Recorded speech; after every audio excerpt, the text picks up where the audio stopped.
A habit is when you've done something so many times that your body now knows how to do it better than your mind. So if you think about it, people wake up in the morning, they begin to think about their problems. Those problems are circuits of memories in the brain. Each one of those memories are connected to people and things at certain times and places. And if the brain is a record of the past, the moment they start their day, they're already thinking in the past.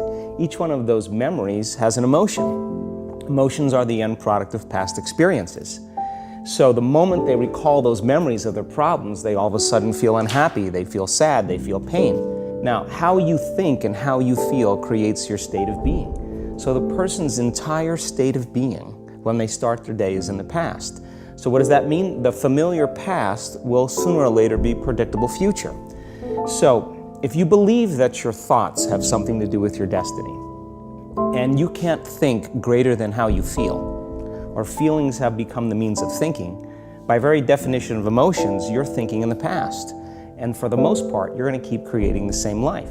So then people grab their cell phone, they check their WhatsApp, they check their text, they check their emails, they check Facebook, they take a picture of their feet, they post it on Facebook, they tweet something, they do Instagram. They check the news, and now they feel really connected to everything that's known in their life. And then they go through a series of routine behaviors. They get out of bed on the same side, they go to the toilet, they get a cup of coffee, they take a shower, they get dressed, they drive to work the same way, they do the same things, they see the same people, they push the same emotional buttons, and that becomes the routine, and it becomes like a program. So now they've lost their free will to a program. Becoming what? Slaves to this system like everybody else. We need mountains, we need dirt, we need air. And there's no unseen hand doing it to them. So when it comes time to change, the redundancy of that cycle becomes a subconscious program. So now 95% of who we are by the time we're 35 years old is a memorized set of behaviors, emotional reactions, unconscious habits, hardwired attitudes, beliefs, and perceptions that function like a computer program. So then a person can say with their 5% of their conscious mind, I want to be healthy, I want to be happy, I want to be free. But the body's on a whole different program. So then how do you begin to make those changes? Well, you have to get beyond the analytical mind, because what separates the conscious mind from the subconscious mind is the analytical mind.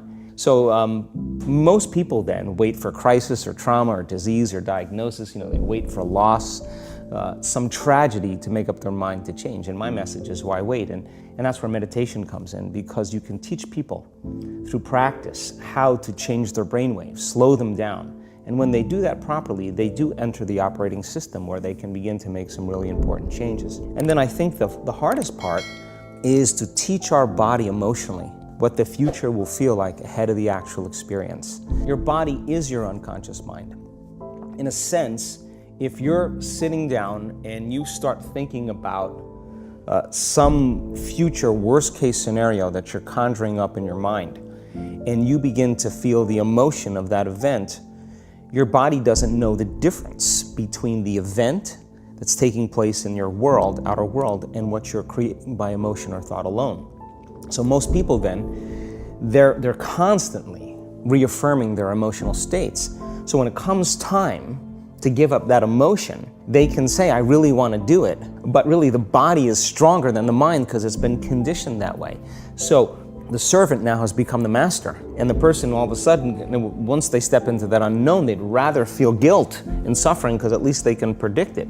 Being in the unknown is a scary place for most people because the unknown is uncertain. People say to me, well, I can't predict my future. I'm in the unknown, and I always say the best way to predict your future is to create it. Not from the known, but from the unknown. What thoughts do you want to fire and wire in your brain? What behaviors do you want to demonstrate in one day? The act of rehearsing them mentally, closing your eyes, and rehearsing the action. If you're truly present, the brain does not know the difference between what you're imaging and what you're experiencing in 3D world. So then you begin to install the neurological hardware in your brain to look like the event has already occurred. Now, your brain is no longer a record of the past. Now it's a map to the future. And if you keep doing it, priming it that way, the hardware becomes a software program. And who knows, you just may start acting like a happy person. Subscribe for more videos like this.